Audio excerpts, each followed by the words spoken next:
Hello, I'm Suzy Cowper and this is the TeaCosyFolk vlog for June, and I've got lots to talk about today. There's tea cozies and chocolate orange cozies and what I'm working on, and I've got to tell you about all the new things on the website, and I want to remind you about National Knitting Public Day. So I've got lots to crack on with and talk to you about, so I'm going to get straight in. If you're signed up to the chocolate orange cozy subscription, you'll be knitting the Campfire this month, and it's a lovely little cozy. Somebody asked me if I'd knit a campfire, and it's nice for the summer, isn't it? Because we do sit out in the evenings and, you know, roast marshmallows and things. And this is a little cozy, and it's worked, the two main bits are worked flat and sewn together, and that creates the fire, and you know, and it's just really lovely. And because it's knitted, you know, as a big one piece flat bit, then I was able to get the stripes in to give you, you know, because flames are different colours, aren't they? They kind of graduate in and the colours get lighter the further into the fire you go. And then he's got little logs. There is fire logs in his little face, and he sits on top of a chocolate orange. And yeah, so he is the subscription cozy for June, but he's also available as a download knitting pattern from the 4th of June. So if you would like to knit a little campfire not a tea cozy, he's a campfire chocolate orange cozy. If you want to knit one, the pattern's already on the website. Another chocolate orange cozy that is hitting the website this month is the cute little elf in a Christmas pudding. And he's got long dangly legs, so if you sit him on a shelf, his legs dangle down. It's really cute. And this is the cream on the top of the Christmas pudding, and he's, you know, he's stuck inside it. And he was part of the TeaCosyFolk calendar for 2026. No, 2025. And he was December. And he's lovely, isn't he, for Christmas? It does make a really lovely Christmas cozy, and this knitting pattern will be available as a standalone pattern on the 25th of June, and it'll be on the website then. But if you're on the newsletter list, there'll be a newsletter go out to let you know he's there. So I'll put the details down below, and if you're not on the newsletter list, you can add yourself. Another leg dangler is this lovely Pheasant tea cozy. And a lady had asked me if I would design her a tea cozy of a pheasant. She said she couldn't find one she liked on the internet, and so asked if I would make one. And it was really good fun, actually, because, you know, I do like pheasants. I think they're really beautiful birds, but they are a bit stupid, aren't they? And when you go along in your car on down the country roads, you go a bit slow because, oh, there's a pheasant. And all of a sudden he runs out in front of the car, and you know, you have to try and dodge him a bit if you can. And you see so many, don't you, on the side of the road that have been run over. Oh, I don't know, they're a bit dim. So this is got his handsome head and his lovely eye patches and his lovely handsome plumage, but then to portray his stupid side, I've given him these lovely dangly legs. But they're really nice, aren't they? You know, so when you're using the teapot, his legs dangle down, and give him a bit of humour. And I just think that's really good fun, because, you know, if you can't have fun with your tea cozy, what can you have fun with? So that is the Pheasant tea cozy, and he will be on the website on the 11th of June. So if you want to knit this bonkers bird, you can knit one too. I've set myself a bit of a challenge this week, and I'm trying to speed knit this tea cozy, which is Uncle Sam, and because I want to get it done in time for the 250 years of independence, but because that's the 4th of July, but it needs to go on the website before that to give other people time to knit it up.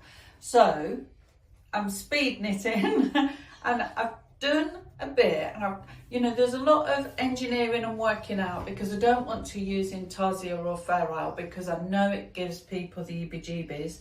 So I put a little video out yesterday, actually, and it just explained about this the structure of it and how I was going to engineer it. So I'll put the link down below. If you want to watch that little video, it's there. I'm not going to repeat it. So just because I don't want to bore you, I'm not being rude. It's just, you don't want me to say it all again. Anyway, I wanted to show you from that point, I've got the stripiness done. That'll be the bottom of the Tea Cosy. Oh, excuse me, Mr. Pheasant. So that will be the bottom of the Tea Cosy, and that's his stripy trousers. And then he's got a waistcoat on underneath, and that will be the waistcoat that will come up to the top. And I'm going to saving these little stitches for the head stabilizer. So that will come up ready for the head, because we don't want his head wobbling about everywhere. But all of it, you know, there's no sewing up to now. It's all knitted in. So yeah, so it's really good. It's good fun. I'm just working on the back at the moment, and because the stripy legs are the same, but at the back there's the tails, because he wears top hat and tails, and his waistcoat is in French navy, which is a darker shade, but actually his jacket that will go over the top of this a bit, and his arms and the back with the tails, that's going to be in lapis. They're Stylecraft Special DK colours. So yeah, so that's as far as I've got at the moment. And because we're going to use the head stabiliser to keep his head straight, because we don't want wobbly heads. But also this time I'm trying a new thing with a knitted in nose. So you've not got to knit a nose separately and sew it on. I'm doing the nose knitted in. So it's just a new little thing that I'm playing with and working on, and just seeing how it goes really. But it'd be nice, wouldn't it, if there's one less thing to knit and one less thing to sew up. So that's what I'm working on at the moment. And I'm hoping he will be on the website for the 21st of June. So that's what I'm working towards. So there's not much time, which is why I'm speed knitting. But I'm really enjoying it actually. It's nice to have a bit of a deadline. It's like, woo, bit of excitement, makes it a bit of an event, you know. But yeah, so I'm trying a few new things. But of course, once I've done the main cosy, I've got his coat fronts, his constitution, his arms, all of his facial features, and his hair and his hat. So I've still got a bit left to do, but I'll keep going at it and keep trying to get it done. So I'll let you know how it goes. I'm making little videos anyway about how it's going and where I'm at and what I'm thinking about. So you'll see them pop up. There's they're all going in on the needles section of YouTube. So I'll put the link down below and you'll see the playlist and you'll be able to look at them there. Rawr! This one's a bit wild. This is the Punky Tiger Tea Cosy, and it's not, you know, a conventional tiger looking tea cosy. You know, I've just taken elements of a tiger, and it's enough to suggest what it is without actually doing the whole thing. It's a bit of a modern art take on a tiger.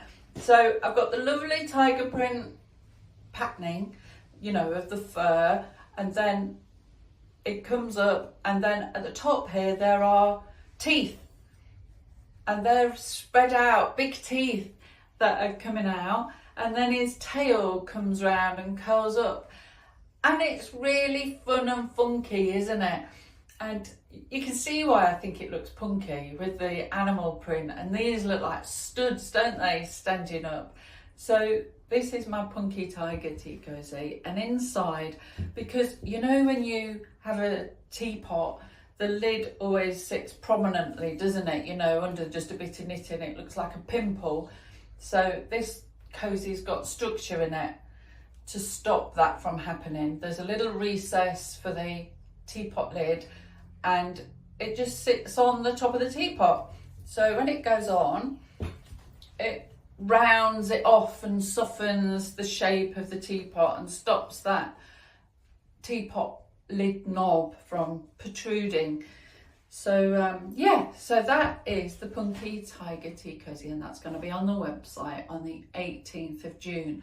So look out for that. And you can knit one too. It is knitted with charts, obviously for the tiger print that's knitted in charts. But if you can knit in charts, you'll be fine. And if you can't, well, you could give it a go. There's lots of videos online showing you how to do it. I've got some exciting news. The Hall of Fame is back on the website.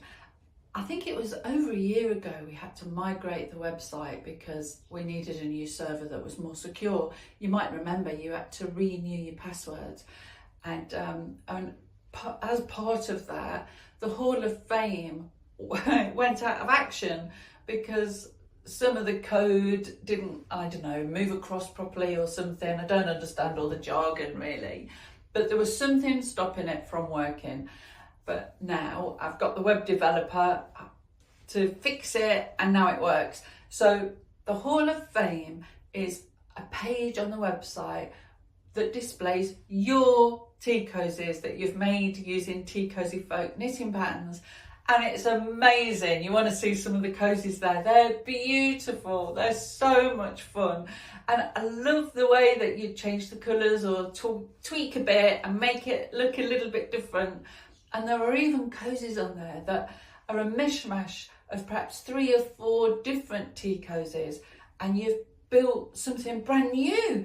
And it's like you've put lots of different little bits together and created something really unique. And they're brilliant. Absolutely brilliant. So if you want to go and look at them, I'll put the link down below. Pop along and have a look. They're so beautiful. Go and see all the lovely cozies and what people have been knitting. It's just fabulous. But also, if you've knitted one of my tea cozy designs and you're particularly proud of it, submit it. Pop along and there's a submit button. You just click that and fill in a few details about yourself. And they're only things like what you want your name to be, you know, in association with your cozy, and perhaps a few words about what you enjoyed making the cozy and why you made it perhaps. But also I'd really love it if you'd put where you're from, you know, whether that's the UK or America or Australia or France, wherever it is in the world. Pop it in that little description, because I really want to see how far the knitting patterns are travelling, because that would just be really exciting. So I'll put the link down below. Pop along, have a look. The Hall of Fame. It's all done with TeaCosyFolk knitting patterns and all knitted by you. So it's brilliant. It's the part of the show. It's over to you. It's knitting tip time. And this month's knitting tip is to do with hands, which is handy. So these are the little hands. This one actually is the Usherette Tea Cosy. This is her hand. This is the one that holds the tray. And they're knitted, you know, they're joined to the arm, so there's no sewing up. But then when you get to the fingers, it uses a cast on, cast off technique.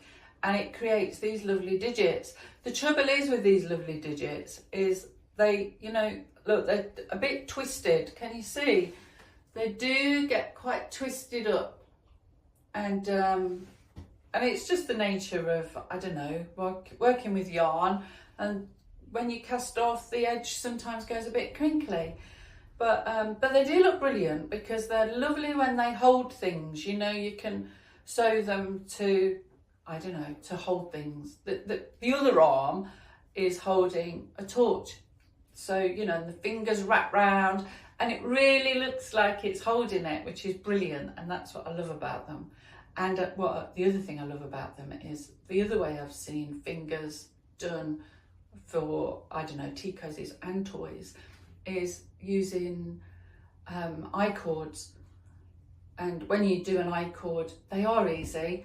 And they're really neat and very simple, but because you can knit them on double pointed needles, people get mental blocks straight away. But double pointed needles, I can't do that, and you can, and but I don't know. Anyway, this is easier because even with double pointed needles, you'd have to sew them on afterwards. And these, you don't have to sew them on. You do one row, the fingers are done, bingo, we're done. We're on to the next thing. So anyway, I'll stop nattering about the fingers. But anyway, what I want to show you is, for this knitting tip, is because they do look a bit twisted and arthritic, what is good is if you block them. And you know, in the old days, we used to block yarn by using an iron. And we used to, it used to say, lightly press. Well, if you do that nowadays with acrylic yarn, you end up with just flat, completely flat. There's no bounce left in your stitches. There's no structure. They're completely floppy and you can't do a thing with them. So we don't block with irons anymore. But this is how I like to block. I'm just preparing it so you can see. And all I've done, I've pinned out the hand. So it's in a natural kind of way that it's going to look. That's how I need the hand to look. Now, because this yarn is made of acrylic, which effectively is plastic, you know, you'll know yourself with plastic, you can heat it up and change the shape because it's just plastic. And if you leave things long enough, they take on that shape. So I've just got to bend down and get my hairdryer. So this is just an ordinary hairdryer, nothing fancy. And if you can't hear me, I'll put some subtitles on. But I'm just going to put the hairdryer on. I'm going to put it on full heat, full blast, so it's hot, right? But you'll be able to see how close I get to the hand, okay? So you can't hear a word I'm saying, can you? Look, I'm quite close. Just put the hairdryer over a little bit. Just to warm up the knitting and the stitches.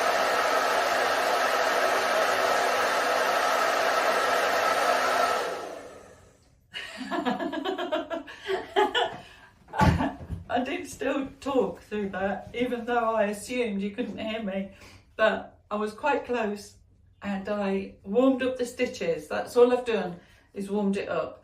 And I'm just going to leave it now to cool down a few minutes. But that's it, that's all there is to it. That is blocking the fingers, and I'll show you what they look like in a moment. But you know, it's much easier than getting the ironing board out. And these little foam mats are brilliant for blocking onto, because the pins stick in, you know, they're not sticking through, and they're just cheap, and you're not precious about them, are you? You know, it's not like you're using your favourite cushion or something. So, right, I'm going to risk it and take the pins out. So, just take the pins out.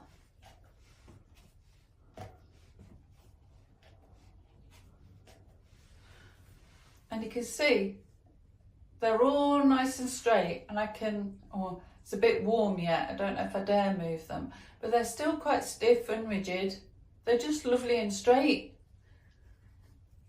So they're brilliant now. So when I attach, because this hand, I'm not actually going to stitch the fingers to the tray, I will just stitch the main part of the hand to the tray, and they'll just stick out then, and they'll be nice and straight, and it won't look like she's broken her fingers, and that'll be perfect. So that's my tip for this month, blocking your fingers.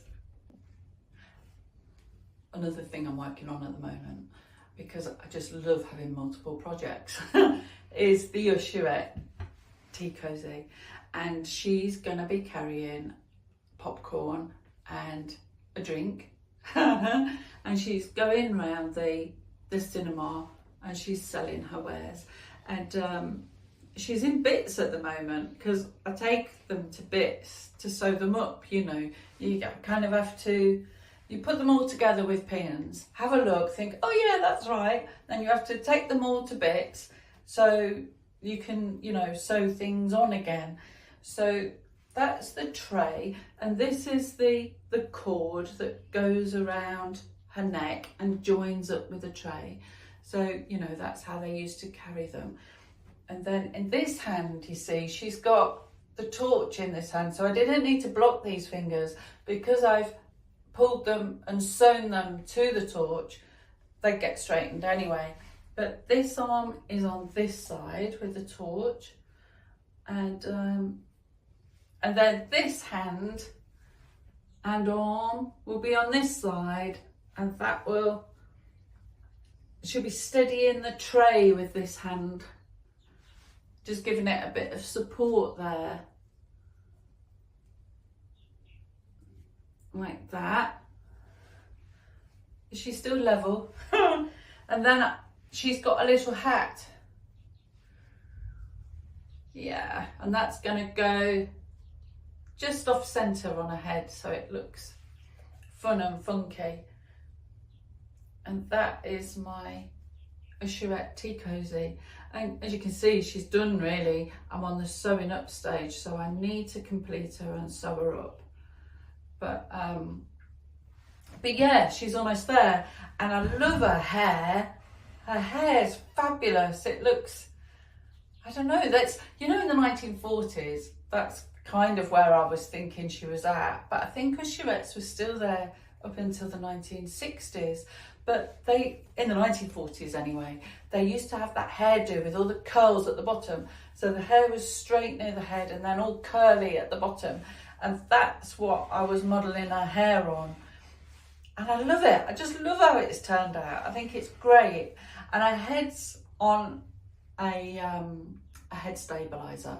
So, you know, it's not too wobbly. There is the head stabiliser under there. But yeah, she's almost done, and she's definitely going to be on the website next month. And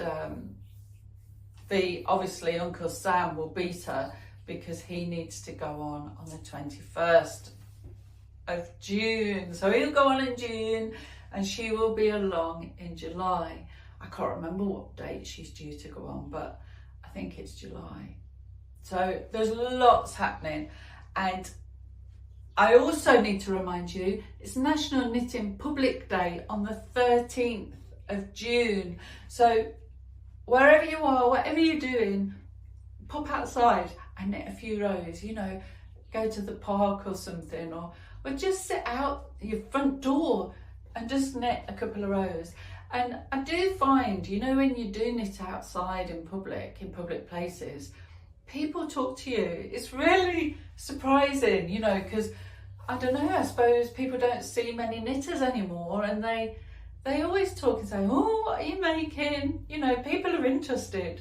And there was one time I remember we were on a car ferry and I was knitting socks in the car, and it was on a little ferry from one island in Scotland to another, and you didn't get out of your car. But next to us was a bus, and the bus driver was waving. He was like, oh, because I was knitting socks, and he must have thought, oh my word, she's got 4 pins, what's she doing? But it's really nice. You just make friends through knitting. People love it. They're just interested, aren't they? Fascinated. So yes, so don't forget, 13th of June, pop outside and do a few rows, even if it's just a few rows. What would be even better would be, you know, joining one of the proper groups, or getting your friends together and having a, you know, half an hour of sitting outside knitting. It'd be great. That'd be really lovely. Take a cup of tea. Nice. That's everything on my list I needed to talk to you about. And and I'll get back to you and show you what I've been up to in July. And I'll show you Uncle Sam. I can't wait to see him finished. He's going to be brilliant. And I love the colours. It's nice, isn't it, doing something patriotic? And it's nice to do a commemorative tea cosy. I do love that. So that's it for June, and I'll see you in July. Happy knitting. Bye.